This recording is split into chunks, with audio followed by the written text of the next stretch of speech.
Introduction. I have to make a project on our family, but I'm confused. Where should I start from? Don't worry, I'll help you in completion of your project. Thank you. Dear friends, will you join me in making this project? Objectives.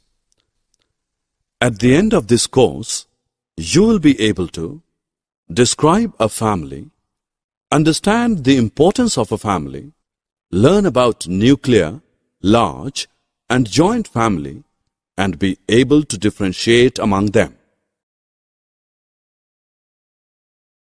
Dear, let's look at Sam's family.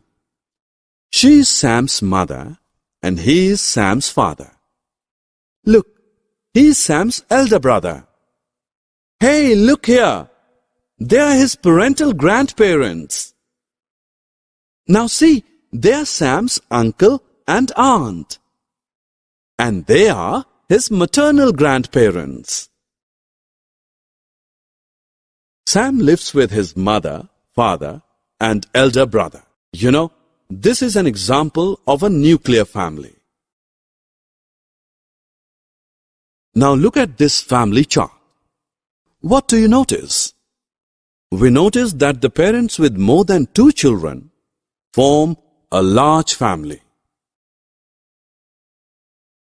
Do you know what a joint family is? In a joint family, grandparents, uncles, aunts, and cousins all live together with the parents and children of a nuclear family. So now you are able to identify whether it is a nuclear family, a large family, or a joint family. The members of a family live together, and the place where they live is called a home. Members of a family help each other. You know, they work, live, and have fun together.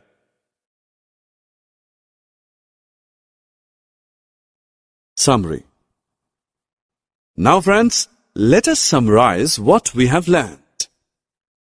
A group of people living together is called a family. The different types of family are nuclear family, large family, and joint family. A nuclear family comprises of a father, mother, and 1 or 2 children. A large family comprises of a father, mother, and more than 2 children. A joint family comprises of grandparents, uncle, aunt, and cousins living together with the nuclear family.